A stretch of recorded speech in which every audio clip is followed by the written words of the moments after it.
15 minute. ഒരു 15 minute മുമ്പേ ഹോസ്പിറ്റലിൽ എത്തിച്ചിരുന്നെങ്കിൽ അവൾ ഇന്നും ഉണ്ടാകുമായിരുന്നു ഞങ്ങളുടെ കൂടെ. തലച്ചോറിൽ ബ്ലീഡിംഗ് ആയിരുന്നു. പക്ഷെ സമയത്ത് ഓപ്പറേഷൻ നടത്താൻ പറ്റിയില്ലല്ലോ. ഞങ്ങളെ മുമ്പിലും പിന്നിലും ധാരാളം മനുഷ്യരുണ്ടായിരുന്നു. തൊട്ടപ്പുറത്ത് പോലീസ് ഉണ്ടായിരുന്നു. ഒരു മിനിറ്റ് നേരം ഒന്ന് വഴിമാറി തന്നിരുന്നെങ്കിൽ അവളെ രക്ഷിക്കാൻ കഴിയുന്ന പ്രകടനക്കാരുണ്ടായിരുന്നു. പക്ഷെ അവർക്കൊന്നും അവൾ ആരും അല്ലല്ലോ. എനിക്ക് ആരോടും പകയില്ല, ആരോടും. പക്ഷെ ഇവിടുത്തെ ഈ സിസ്റ്റം, അതിനോട് എനിക്ക് പകയുണ്ട്, പുച്ഛമുണ്ട്. ഈ നാട്ടിൽ ഇങ്ങനെ ഒരു അവസ്ഥ മറ്റാർക്കും ഉണ്ടാകരുതെന്ന് ആഗ്രഹമുണ്ട്. That's why I decided to fight until death.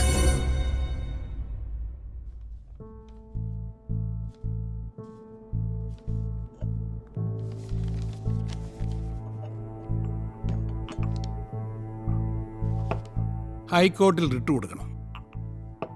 Sir തന്നെ നേരിട്ട് കേസ് ഫയൽ ചെയ്യുന്നതാണ് നല്ലത്.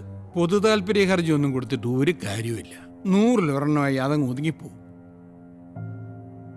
ഒരുപാട് വലിയ ആൾക്കാർ അപ്പുറത്ത് നിൽക്കുന്ന കേസ്, അല്പ ടഫായിരിക്കും കാര്യങ്ങൾ. സാറപ്പോ ഈ കേസ് എടുക്കല്ലേ? അതെ.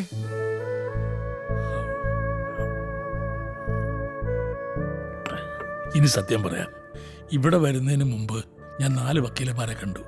എല്ലാവരും കഥ മുഴുവൻ കേട്ടു, സഹതപിച്ചു. പക്ഷെ അപ്പുറത്ത് നിൽക്കുന്നവരിൽ ഒരാൾ ഭരിക്കുന്ന പാർട്ടിയുടെ പ്രസിഡന്റാണെന്നറിഞ്ഞപ്പോൾ ഓരോരോ കാരണം പറഞ്ഞ് അവരെല്ലാം ഒഴിഞ്ഞു. KT ചന്ദ്രശേഖരനെ വെറുപ്പിക്കാൻ അവർക്ക് മടി, അല്ലെങ്കിൽ പേടി. I will move the high court നാളെ തന്നെ.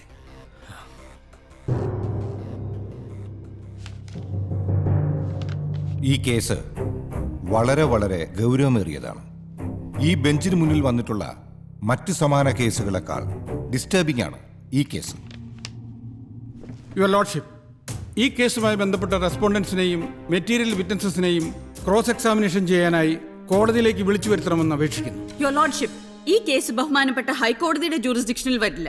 എന്തുകൊണ്ട് വരില്ല? Because it needs evidence to be taken.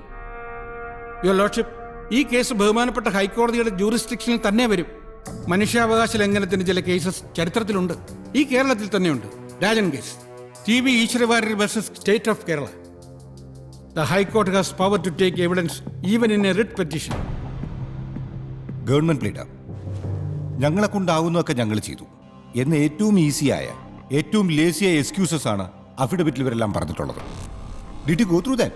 Yes, your lordship. The court summons the Chief Secretary, Kerala State, District Collector, Ernakulam, and City Police Commissioner, Ernakulam, to appear before this court on 22nd September.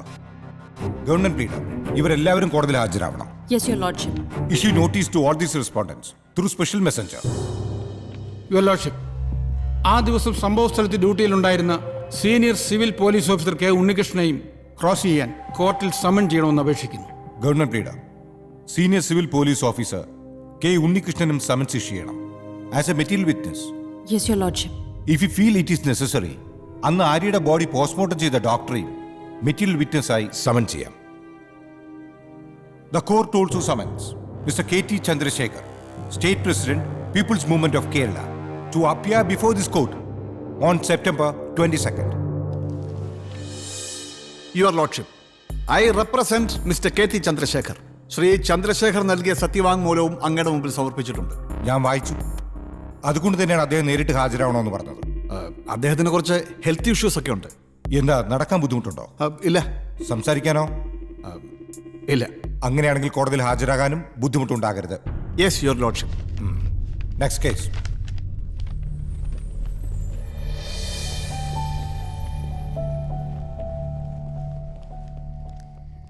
High court case തുടങ്ങി. ബന്ധപ്പെട്ടവരെല്ലാം നേരിട്ട് ഹാജരാകാൻ justice Vishwas ഉത്തരവിട്ടപ്പോൾ ഞങ്ങളുടെ ആത്മവിശ്വാസം കൂടി. ഇതിനിടയ്ക്കാണ് സിദ്ധാർത്ഥ് സാറിന് അസുഖം വരുന്നത്. പക്ഷെ അദ്ദേഹം പിന്മാറിയില്ല. ഒരു ഘട്ടം എത്തിയപ്പോൾ അദ്ദേഹത്തെ കൊണ്ട് പറ്റില്ല എന്ന് തോന്നിയപ്പോൾ ഞാനും പറഞ്ഞു ഇനി ചികിത്സയെ ശ്രദ്ധിക്കാൻ. അദ്ദേഹം കേട്ടില്ല. മജ്ജ മാറ്റിവെക്കുക എന്നുള്ളത് മാത്രമേ ഇനി ചെയ്യാനുള്ളൂ എന്ന് ഡോക്ടർ പറഞ്ഞപ്പോൾ തകർന്നത് സിദ്ധാർത്ഥ് എന്ന മനുഷ്യനല്ല, സിദ്ധാർത്ഥ് എന്ന അഡ്വക്കേറ്റാണ്. അജയിനോട് ഇതേക്കുറിച്ച് സംസാരിക്കാൻ അദ്ദേഹത്തോട് പറഞ്ഞത് ഡോക്ടറാണ്. അതിന് അദ്ദേഹം തയ്യാറായത് ജീവിച്ചിരിക്കാനുള്ള തീവ്രമായ ആഗ്രഹം കൊണ്ടല്ല, ഈ കേസ് ജയിക്കാൻ വേണ്ടിയാണ്. ജയിക്കാൻ വേണ്ടി മാത്രം. ആർക്കെങ്കിലും ശിക്ഷ വാങ്ങിക്കൊടുക്കാനോ എനിക്ക് നഷ്ടപരിഹാരം കിട്ടാനോ അല്ല ഞങ്ങൾ ഈ കേസ് നടത്തുന്നത്. മറ്റൊരു ജീവൻ ഇനി ഇങ്ങനെ തെരുവിൽ പൊലിയാതിരിക്കാനാ.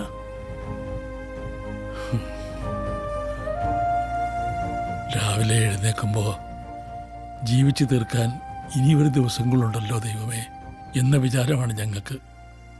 ആര്യ പോയത് പിന്നെ നമ്മൾ ചിലരെ പറ്റി പറയാറില്ലേ മരിച്ചുപോയിന്ന്.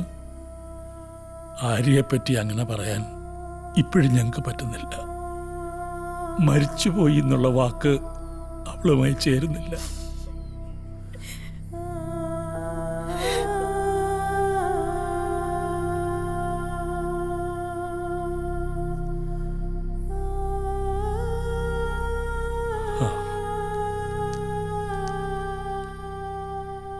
നാളെ ഈ കേസിൻ്റെ ഏറ്റവും പ്രധാനപ്പെട്ട ഹിയറിംഗ് ആണ്. അതിനു മുമ്പ് അജയ് ഇക്കാര്യങ്ങളൊക്കെ അറിയണം എന്നെനിക്ക് തോന്നി.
ആ ആ ശരി, ഞാൻ ഇറങ്ങുക.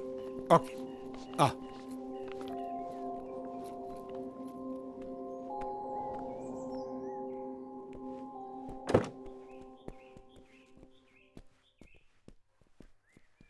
I will drop you.